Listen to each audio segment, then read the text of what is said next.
sa Papa Dudut Stories, ikaw ay hindi nag-iisa.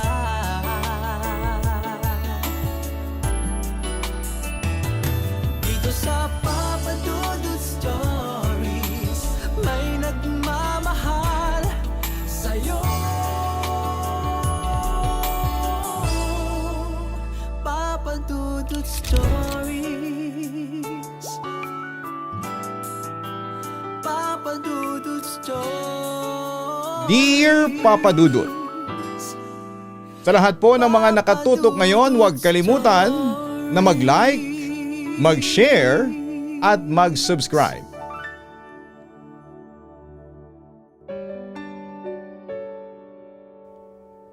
Kumusta kayong lahat? Ako po si Daniel Sigfred Las Cañas. 37 years old na sa ngayon at isa ako sa mga subscriber mo mula sa Mandaluyong City. Gusto kong ibahagi sa inyo ang kwento ng buhay ko. Hindi ko alam kung kwento ba ito ng kahirapan o ng pagsusumikap. Siguro po ay pareho. Papadudot, simula pa noong maliit ako, alam kong hindi madali ang buhay namin. Hindi kami mayaman pero hindi rin naman sobrang hirap noon. Nakakakain pa rin naman kami ng 3 beses sa isang araw at nakaka-afford pa ang mga magulang ko na umupa ng disenteng tahanan. Anuman ang pagsubok ang dumating sa amin ay kinakaya namin basta kompleto kami ni Mama at ni Papa. Ang simpleng pamilya namin ay masaya kahit simple lang ang kinakain. Pero lahat yon nagbago noong second year high school ako. Si Papa kasi hindi talaga stable ang trabaho. Minsan construction worker siya, minsan ay driver. Kung ano-anong trabaho na lamang basta may pagkakakitaan. Pero madalas ilang linggo siyang walang trabaho dahil doon ay palaging kulang ang pera. Tuwing sweldo niya, kulang pa rin kasi. May mga utang siyang kailangang bayaran at minsan kahit gusto niyang mag-abot kay Mama ay wala na talaga siyang maibibigay. Hanggang dumating yung panahong parang palaging galit si Mama, parang lahat na lang ay kinaiinisan niya, lalo na kay Papa. Palagi silang nagtatalo tungkol sa pera. Anong silbi mo rito kung wala ka namang maibigay sa pamilya mo? Puro ka lang salita. Pero wala kang naipapasa kahit pamasahe sa anak mo. Minsang sabi ni Mama kay Papa. Sinusubukan ko naman. Kaso mailap sa akin ang swerte. Katwira naman ni Papa. Huwag kang umasa sa swerte. Kung hindi ka matanggap sa mga trabahong ina-applyan mo, huwag kang tumigil sa paghahanap, ang sabi pa ni Mama. Sa puntong yon ay lalong tumaas ang boses ng aking ama. Ano pa bang ginagawa ko? Wala nga akong tigil sa paghanap ng trabaho. Maghapon ako nasa kalsada sa ilalim ng tirik na araw. Tapos halos sumuka na ako sa sobrang gutom. Aniya. Kung hindi ka makahanap ng trabaho, ibig sabihin kulang pa ang effort mo. Balik ni Mama sa kanya. Papadudot, naririnig ko yung mga salitang yon kahit nasa kwarto ako. Hindi ko makalimutan yung mga gabi na sumisigaw si Mama at si Papa naman ay nananahimik na lang. Pero kapag pagod siya galing sa labas ay sumisigaw na rin siya pabalik. Sobrang sakit sa dibdib, Papadudot, kasi parang bumibiyak ang puso ko kapag naririnig ko silang nag-aaway. Hanggang isang gabi ay nakita ko si Papa na nag-impake na ng damit. Tahimik lamang siya pero nangingilid ang luha niya. Lumapit ako at niyakap ko siya pero mahigpit din ang yakap niya pabalik. Daniel, anak, huwag kang mag-alala. Mahal na mahal kita. Kailangan ko lang lumayo muna at hindi ko na kayang araw-araw kaming nag-aaway ng mama mo.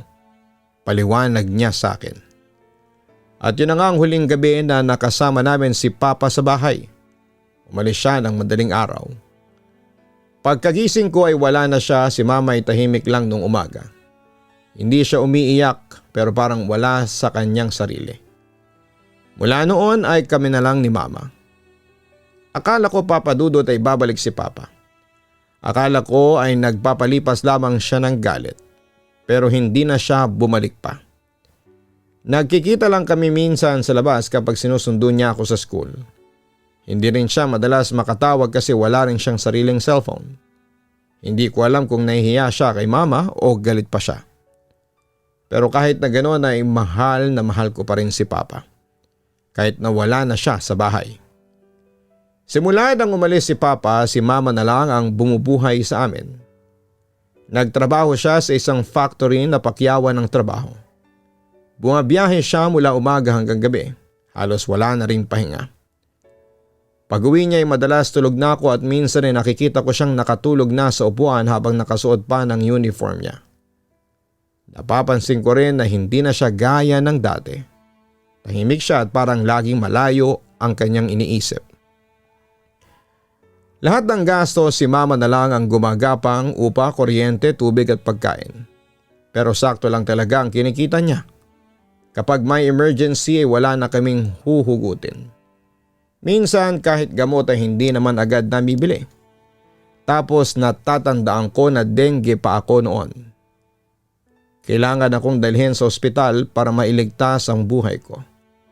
Wala kaming perang pambayad kahit sa mga gamot. Buti na lang at napakiusapan ni Mama ang isang foundation na tulungan kami sa expenses. Bagamat hindi lahat ng hospital bills ay nabayaran pero sagot naman ang foundation ng mga gamot ko. Yung remaining sa hospital bill ko ay nag-promissory note na lamang si Mama at nangakong uunti-untiin ang pagbabayad. Dahil po doon ay maayos akong na-discharge sa hospital. Pero Papa Dudut, sobra akong nakonsensya noon kasi nakita ko talaga ang hirap ni Mama. Napapayak talaga ako sa tuwing naiisip ko yon. Sinabi naman ni Mama sa akin na huwag daw akong umiyak at kailangan ko raw magpakatatag dahil hindi lang daw yon ang pagsubok na pwedeng dumating sa buhay namin. Kinabahan naman ako paano kung may dumating ng pagsubok sa amin tapos ay hindi na makayanan ni Mama. Paano kaming dalawa? Doon ko naisip na hindi pwedeng si Mama lang ang kumayod. 16 years old ako noong nag-decide ako maghanap ng trabaho. Nung una ay ayaw pa ni Mama. Sabi niya ay baka mapabayaan ko raw ang pag-aaral ko.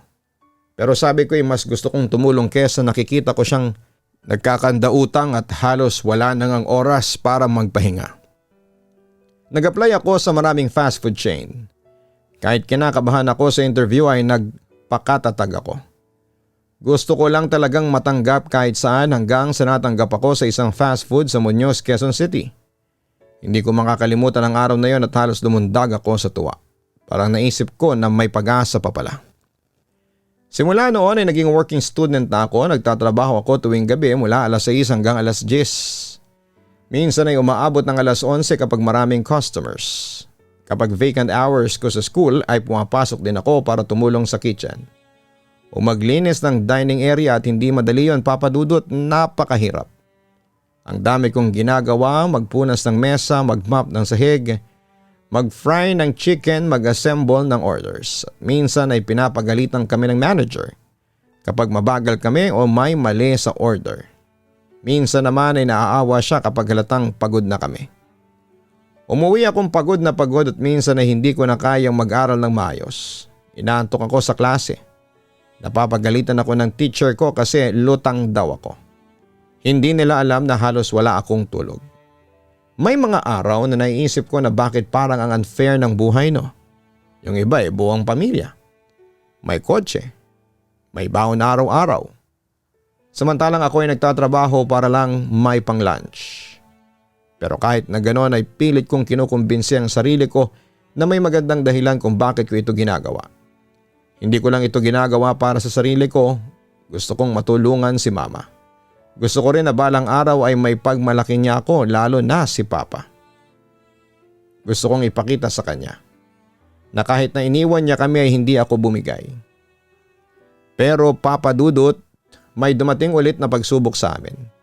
Habang nagtatrabaho ako sa kusina ng fast food chain, aksidente kong natapon ng 4 na malalaking litro ng mayonnaise. Oo, inaamin ko namang kasalanan ko pero grabe kung pagalitan ako ng branch manager namin. Halos matunaw na nga ako sa sobrang hiya dahil sa mga panlalait na binitawan niya sa akin. Ang masakit pa ay pinabayaran niya sa akin ng 4 na malalaking litro ng mayonnaise na nagkakahalaga ng 1,200 pesos. So total na babayaran ko ay halos nasa 4,800 pesos na. Isipin nyo, yung hourly rate ko sa fast food ay 80 pesos per hour tapos 5 oras ako nagtatrabaho doon sa fast food. So nakaka 400 pesos per day. Kaso dahil kailangan kong mabayaran ng 4,800 pesos, 12 days akong walang sahod noon. Papadudot iyak ako ng iyak noon at halos gusto ko nang sumuko. Pero naalala ko po si mama. Naisip ko ang mga paghihirap niya kaya naman tinatagang ko ang loob ko at hindi nagtagal ay nabayaran ko rin naman ng 4,800 pesos. At aminin kong nabunutan ako ng tinik at nagpatuloy lang ako sa pagtatrabaho. Pero dahil na rin sa pagtaas ng tuition fee, kahit na anong gawin ko ay hindi ko na magagawang magpatuloy kaya nag full time na ako sa pagtatrabaho. Umalis ako sa unang fast food na pinagtrabahuhan ko at maswerteng natanggap naman sa pangalawang fast food. Maayos naman ang work ko doon, mababait lahat ng empleyado lalo na ang branch manager. Kaya wala namang matinding pagsubok ang dumating sa akin sa trabaho. Pero papadudot isang gabi, pagkatapos ng shift ko ay naupo ako sa labas ng fast food. May isang estudyanteng nakaputi na uniform, siguro yung nursing student, kumakain ng burger habang nag-aaral sa laptop. Bigla akong nakaramdam ng lungkot. Sabi ko sa sarili ko sana ako rin ay makapag-college. Walang kasiguraduhan kung makakapag-college pa ako. Wala akong naipon kasi lahat ng sahod ko ay ibinibigay ko kay mama panggastos sa bahay. Pero tuwing naiisip ko kung susuko na ako ay naalala ko yung mga mata ni mama kapag tinititigan niya ako habang natutulog ako. Parang sinasabi niyang anak salamat at doon ko nahuhugot ang lakas ko. Hindi nagtagal sa tulong ng isang nagmagandang loob na foundation ay nakabalik ako sa pag-aaral para tapusin ko ang aking high school. Nag-aaral ako mabuti kahit na abala ko sa trabaho. Kahit madalas akong inaantok sa klase ay hindi ko pinabayaan ang grades ko. Isa ako sa top 10 ng section namin. Pinipilit ko talaga kahit na anong hirap. Kapag vacant period, nag-aaral ako sa isang sulok ng kantin. Sabay kain ng baon na pandesal o minsan ay burger steak na discounted. Kasi empleyado ako ng fast food. Minsan din ay nagtutulungan kaming mga crew na working student. May 3 kaming magkakakrew na estudyante rin. Nagkikwentuhan kami tungkol sa buhay, sa pamilya, sa pangarap, lahat kami sa paghihirap namin. Pero lahat din ay kumakapit. Minsan nang umuwi ako galing trabaho ay nadatnang ko si mama na umiiyak. Wala raw silang sahod ng 1 linggo kasi nagsarapan samantala yung laundry shop. Tinignan ko siya. Wala akong ibang ginawa kundi ang yakapin siya. Sabi ko ma, kaya natin to. Dati nga nawalan ka na ng trabaho. Tapos ngayon, napunta ka dyan sa laundry shop. Ngayon pa ba? Pero ang totoo ay hindi ko rin alam kung papaano. Sa mga gabing ganito, papadudot ay umiiyak ako sa unan. Hindi ko pinapakita kay mama kasi ayokong dagdagan ang bigat niya. Pero kung minsan ay gusto ko na lamang isuko ang lahat. Hindi ko alam kung gaano pa katagal ko kakayanin. Pero alam kong hindi pwedeng sumuko dahil gusto kong makatapos. Gusto kong magkaroon ng magandang trabaho at gusto kong mabuo ulit kahit papaano ang pamilya namin. Kahit na hindi na bumalik si Papa. Gusto kong hindi na mahirapan si Mama at gusto ko ring ipakita kay Papa na kahit na iniwan niya kami, hindi ako bumagsak. Matapos ang graduation namin sa high school ay mas naging mabigat ang iniisip ko, Papa Dudut. Kasi habang nakasuot ako ng toga ay nakangiti ako pero sa loob ko ay iniisip ko kung anong susunod na mangyayari sa buhay ko. Naging mas madalas kaming mag-usap ni Mama pagkatapos ng graduation. Sabi niya ay gusto raw niyang ipagpatuloy ko ang pag-aaral. Gusto niya raw akong makitang nakatapos ng kolehiyo. Pero alam ko po na mahirap.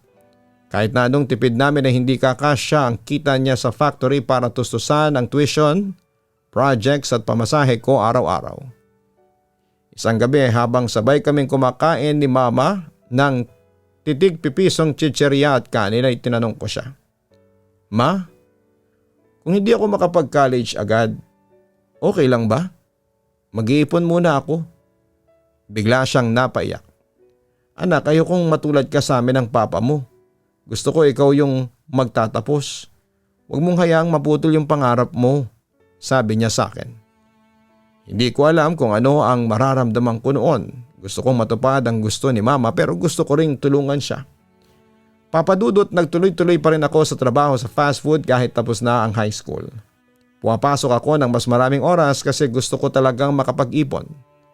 Pero kahit na anong ipon ko ay kulang pa rin, ang daming gastusin at minsan ay may sira pa sa bahay. Minsan may kailangan bayaran si mama na utang. Madalas ay hindi ko na alam kung paano pagkakasyahin ang kita ko. Hanggang isang gabi pagkatapos ng shift ko ay nakatanggap ako ng tawag mula kay Papa. Hindi ko po inaasahan at hindi ko nga alam kung paano niya nakuha ang number ko. Boses pa lang niya ay parang bumalik lahat ng sakit at lungkot. Ang sabi niya, "Anak, kumusta ka na? Pasensya ka na kung matagal akong hindi nakatawag. May trabaho na ako ngayon sa probinsya." Hindi ko alam kung matutuwa ba ako o maiiyak. Parang gusto kong sumigaw sa kanya ng sama ng loob ko pero hindi ko magawa, Papa Dudut. Ayos lang po pa, nagtatrabaho na ako. Nakagraduate na ako ng high school. 7th honorable mention po ako. Ilang segundo siyang tahimik at nang sumagot siyang muli ay eto lang ang sabi niya sa akin. "Mahal kita, Daniel. Mahal na mahal ko kayo ng mama mo. Pasensya ka na sa lahat ha, patawarin mo ako kung naging mahina ako. Kung hindi ako katulad mo na malakas ang loob." Papadudot, matapos kami mag-usap ni Papa ay tumulo ang luha ko. Kasi kahit galit ako, minsan ay mahal na mahal ko pa rin siya. Iniisip ko na sana ay buo ulit kami pero alam kong hindi ganun kadali. Makalipas ang ilang araw ay nakausap ko yung isa kong teacher. Sabi niya ay sayang daw kung hindi ako magpapatuloy sa kolehiyo. Binigyan niya ako ng listahan ng mga scholarship programs. Ang sabi niya ay subukan ko raw. Wala namang mawawala. Kaya naman naglakas loob akong mag-apply sa ilang scholarship. Kahit kinakabahan ay pumunta ako sa mga interview. May mga papel akong pinasa, report card, recommendation letter, income certificate. Nagtanong-tanong din ako sa kung saan pwedeng makapasok na mura ang tuition. Habang inaasikaso ko lahat ng yun ay tuloy pa rin ako sa pagtatrabaho. May mga araw na halos hindi ko na alam kung umaga na ba o gabi. Sobrang pagod talaga. Pero isang araw, Papadudot, habang naka-duty ako sa counter. Biglang tumunog ang cellphone ko. Hindi ko kaagad nasagot kasi may pila ng customers. Pero nang makalibre ako ay binasa ko ang text, galing ito sa isang scholarship foundation. Ang sabi, "Congratulations Mr. Las Cañas, you have been accepted as a scholar." Hindi ko napigilang napayak ako sa loob ng fast food. Hindi ko naisip na maraming tao. Niyakap ako ng isa kong kasamang crew at ang sabi niya ay, "Uy, bakit ka umiiyak?" "Scholar na ako, bes. Makakapag-aral na ulit ako." Sagot ko sa kanya. Papadudot, parang gumaan ang lahat. Parang kahit konti, nakita ko yung liwanag sa dulo ng madilim na tunnel. Hindi full scholarship pero malaking tulong na yung tuition covered nila. Kailangan ko lang humanap ng pang-allowance at pamasahe sa araw-araw. Alam kong mahirap, alam kong marami pa akong pagdaraanan. Pero Papadudot, kumapit ako sa pangarap ko. Mas doble kayod ako. Mag-aaral ako sa umaga tapos magtatrabaho ako sa gabi. Akala ko'y hindi ko magagawa pero may awa ang Diyos sa akin. Dahil 4 na taon ang lumipas nakapagtapos ako ng accountancy. Months later after graduation ay nakapasa ako sa CPA board exam. And fast forward, isa na akong accounting manager sa main office ng pinagtatrabahoan kong fast food noon. 12 years pagkatapos ng graduation ko, na-achieve ko ang pangarap ko. Naiahon ko sa hirap ang mga magulang ko. Oo, kinupkup ko ulit si Papa at nagkabalikan sila ni Mama noon. Hindi nagtagal ay nakapundar ako ng bahay at sasakyan. Sina Mama at Papa ay nagtayo ng bigasan business sa Muñoz, Quezon City. Papadudot, kapag naiisip ko yung hirap na pinagdaanan ko noon sa buhay, na meron ako ngayon, ay napapaiyak talaga ako sa tuwa. Naitawid ko ang aking pangarap dahil sa tamang daan ako pumunta at hindi ko magagawa yon kung hindi dahil sa tulong ng Panginoon na walang sawang gumagabay sa amin hanggang ngayon.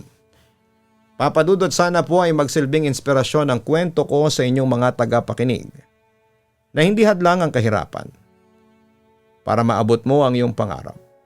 Ako, naabot ko ang pangarap ko nang walang tinatapakang ibang tao. Purely faith lang kay God ang naging sandata ko kaya napagtagumpayan ko ang bawat pagsubok na dumating sa buhay ko. Muli hanggang dito na lamang po ang liham ko. Maraming salamat at magandang araw sa inyong lahat. Lubos na gumagalang Daniel Sigfred Lascania, CPA, MBA. Maraming salamat Daniel sa pag-share mo ng iyong nakaka-inspired na kwento sa ating programa. Sa mga nakikinig ngayon, magserbisa ng inspirasyon sa inyo ang tagumpay na nakamit ni Daniel. Kahit na mahirap ang kanyang buhay ay pinili niyang magsumikap. Tinis niya ang bawat pagod at sakit ng katawan dulot ng trabaho at kailanman ay hindi siya nakalimot na magpasalamat sa Panginoon. Ang success naman ay hindi isang one way lang. Marami ka talagang pagdadaan ang mga pagsubok. Pero kung malakas ang loob mo ay malakas ang pananampalataya mo sa Panginoon, mapupunta ka sa tamang daan patungo sa tagumpay.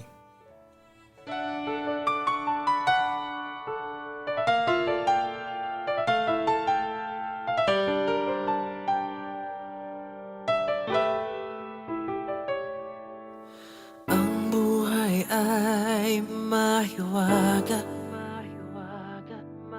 laging may lungkot at saya.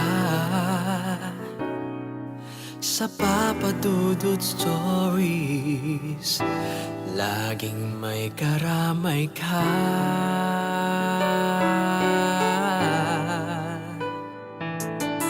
Mga problemang kay bigat,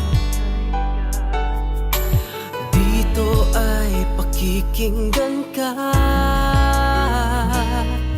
Sa Papa Dudut Stories, kami ay iyong kasama. Dito sa Papa Dudut Stories, ikaw ay hindi nag-iisa.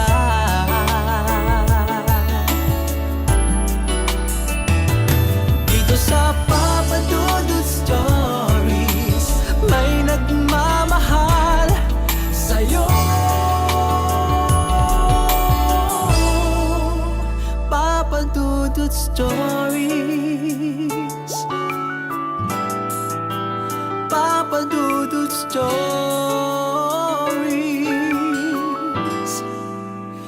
Papa Dudut Stories.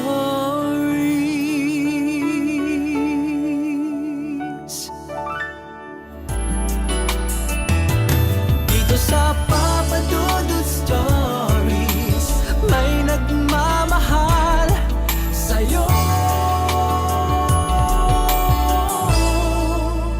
Papa Dudut Stories,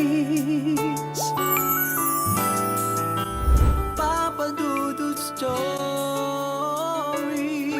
Hello mga ka-online, si Papa Dudut po ito. Nag-enjoy ka ba sa ating kwento ngayong araw? Huwag kalimutan na i-share, mag-like at mag-subscribe. Maraming salamat po.